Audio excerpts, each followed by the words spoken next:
The godfather of heavy metal and Prince of Darkness, Ozzy Osbourne, has passed away at the age of 76. He was just 19 when he started his career as the frontman. On July 22, 2025, news broke that John Michael Ozzy Osbourne, widely celebrated as the Prince of Darkness and frontman of Black Sabbath, had passed away at his Buckinghamshire home, surrounded by his devoted family. The initial announcement, released by his publicist, carried the simple yet devastating line, "It is with more sadness than mere words can convey that we have to report our beloved Ozzy Osbourne has passed away this morning. He was with his family and surrounded by love." Over the following hours, details trickled out. Paramedics had been called to his residence at around 10:30 a.m. local time and spent considerable effort attempting resuscitation, only to confirm his death at age 76. Before we start, smash the like and subscribe buttons for more updates. In the days that followed, fans around the globe, rockers, metalheads, and casual listeners alike, stood in collective mourning, sharing memories of his thunderous vocals on Black Sabbath anthems like Paranoid and War Pigs, as well as his genre-defining solo hits Crazy Train and Mr. Crowley. Tributes poured in from legendary peers. Tony Iommi lauded Osbourne's unshakable spirit, while Gene Simmons of Kiss remembered him as the voice of a generation. Social media exploded with the hashtag #Ripazi, which trended worldwide for days, as millions recounted personal stories of how Ozzy's music soundtracked pivotal moments in their lives.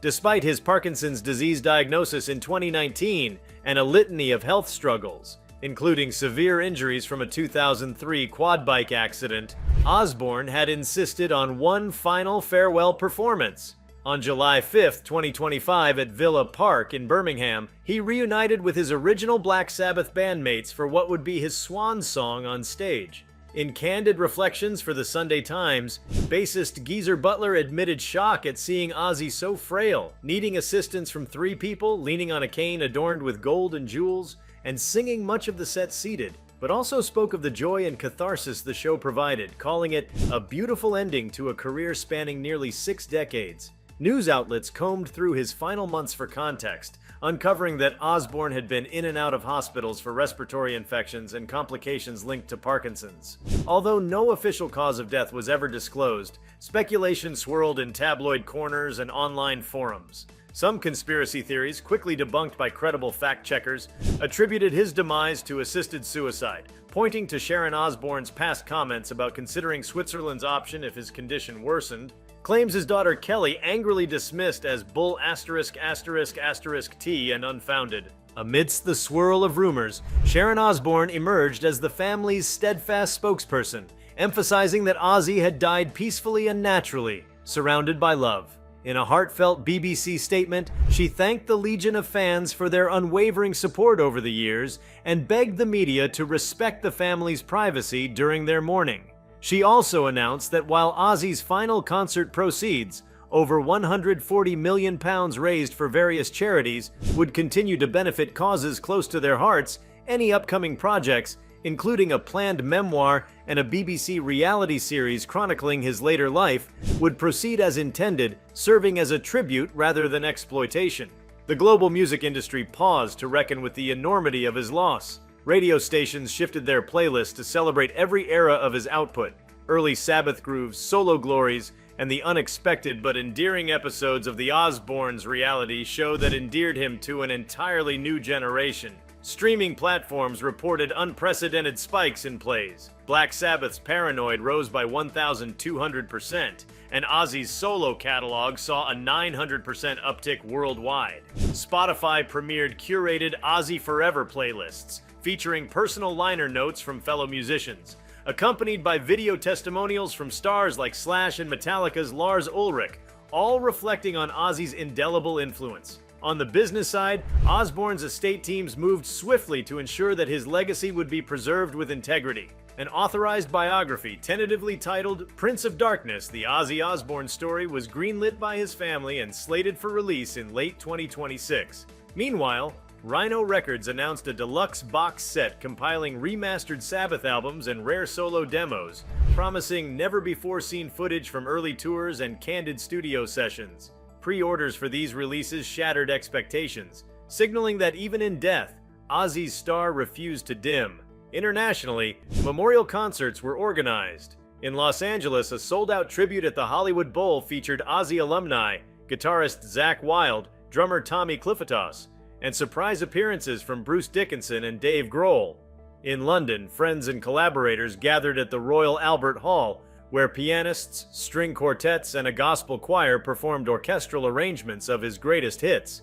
Ticket sales for these events funded music therapy programs in hospitals, honoring Ozzy's lifelong passion for music's healing power. On a cultural level, Osbourne's life, and now his death, sparked renewed academic interest. Universities announced symposiums exploring his role in pioneering heavy metal, his candid discussions about addiction and mental health, and his impact on TV reality formats. Scholarly journals prepared special issues to dissect how his bold persona challenged societal norms and inspired subcultures ranging from leather-clad metalheads to mainstream audiences unaccustomed to unfiltered honesty. Social media, however, remained a double-edged sword. While heartfelt tributes and nostalgic recollections dominated timelines, trolls and conspiracy peddlers took to AI-generated deepfakes to prove false narratives about his passing, claims his grieving family publicly decried as vile and sickening, stressing that such fabrications only deepened their pain. Platforms like TikTok and Instagram eventually updated community guidelines to crack down on manipulated media,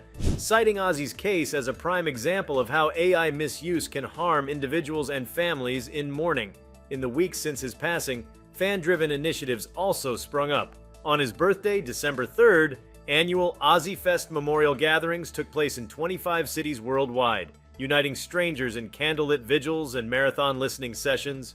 Tribute bands, some led by lifelong devotees, offered free shows in small venues to ensure that fans from all walks of life could join in celebrating the man who had given voice to their rebellious spirit. Behind the scenes, Sharon Osbourne and their children, Kelly, Jack, and Amy, have been quietly steering Ozzy's estate toward philanthropic endeavors. Proceeds from the final concert have already funded the Crazy Train Foundation, aimed at providing instruments and music education to underprivileged youth. Plans are underway to endow scholarships in his name at the University of Birmingham's music department, ensuring that future generations remember not just the legend, but the man who believed music could change lives.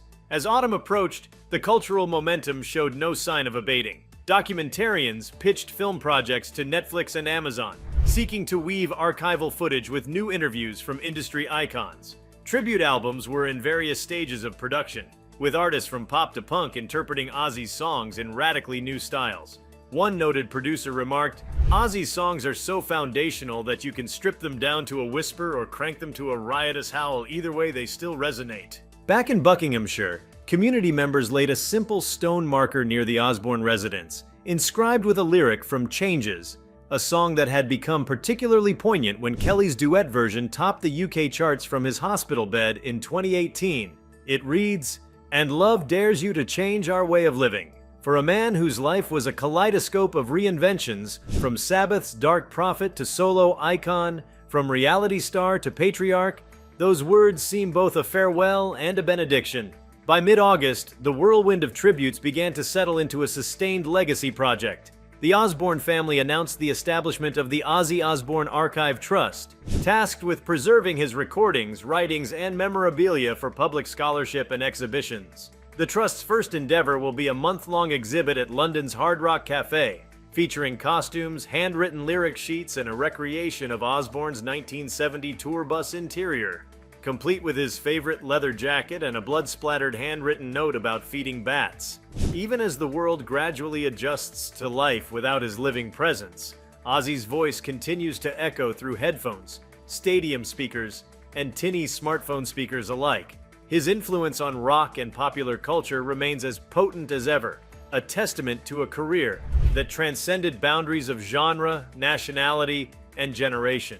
In death, as in life, Ozzy Osbourne embodies the paradox of darkness and light, a man who reveled in the macabre but uplifted countless souls with his raw honesty and unbridled spirit. Looking back, the shock of that July morning now feels akin to the final chords of a madcap, unforgettable concert, sudden, overwhelming, yet leaving behind a resonance that endures. Ozzy's death marked the end of an era, but the journey he began in a small Birmingham suburb in the late 1960s continues to reverberate through a world forever altered by his presence. and in every rallying cry of "play guitar." Every guttural laugh that follows a crushing guitar riff, the spirit of the original Prince of Darkness lives on. If you liked this video, please give it a like and subscribe to our channel. Also, leave your comments below and tell us, what are your thoughts on Ozzy Osbourne's death? What do you expect happened since? We want to hear from you. Thank you for watching, and see you next time.